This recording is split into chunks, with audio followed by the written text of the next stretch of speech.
নমস্কার, hello, hi everybody. আশা করি সবাই ভালো আছেন। টাইটেল দেখে বুঝতে পেরেছেন যে ভিডিওটি আসলে কিসের উপর। এটি একটি শাড়ি প্রিন্টের ভিডিও। এই শাড়িটি আমার প্রথম হ্যান্ড প্রিন্ট শাড়ি ছিল। এর আগে আমি কখনো হ্যান্ড প্রিন্ট শাড়ি করিনি।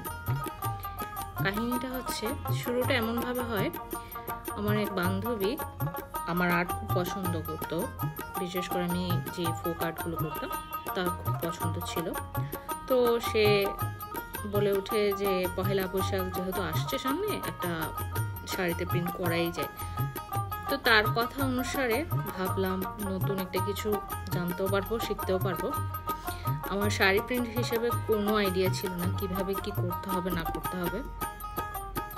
তো অনেক সার্চ করলাম, ঘাটাঘাটি করলাম যে কি কি করতে হবে, কি কি করলে কি কি করতে হবে। তারপরে ব্লগ বাটিক ওগুলো সম্পর্কেও ধারণা নিলাম। তারপর ডিসাইড করলাম যে এবার শুরু করা যাক আর্টটি। তো প্রথমে আমি একটা সাদা শাড়ি নিই, যেহেতু থিমটা ছিল যে পহেলা বৈশাখ অনুসারে। তো পহেলা বৈশাখে আমরা মেয়েরা সাধারণত পছন্দ করি লাল অথবা সাদা শাড়ি।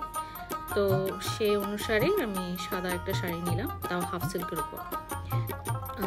আগে মেজারমেন্ট করলাম যে আসলে আঁচলে কোন অংশে আমি আমার ডিজাইনটা বসাতে চাচ্ছি, কোন অংশে আমি আর্টটা করব, যে ফোক আর্টটা আমি করবো সেটা আসলে কোন অংশে করব। তো প্রথমে মেজারমেন্ট করলাম যে কোথায় করব। তারপরে আর্টটা করার পরে শাড়ির অন্য পার্টে কোন কোন আর্টগুলো করতে হবে বা কোন কোন ব্লক ইউজ করতে হবে সেগুলো ডিসাইড করলাম। পরবর্তীতে প্রথমেই আমি আগে ফোক আর্টটা করে ফেলি, যেটা আপনারা দেখছেন এখন, সেই আর্টটা আগেই করি। এরপরে আমি শাড়ির আঁচলে এবং কুচিতে কিছু আর্ট করি, একটা ফ্লাওয়ারের বেস করে। বিশেষ করে আমি যেটা কুচিতে করি সেটা হচ্ছে যে আমি একটা রেড ফ্লাওয়ার বা বলতে পারেন জবা উপর একটা বেস করে ফ্লাওয়ারটা আঁকি।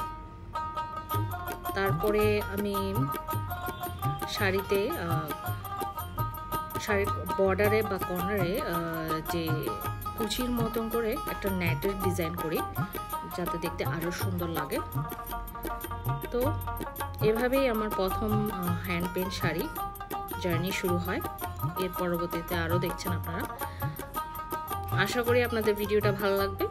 Thank you for watching and keep watching.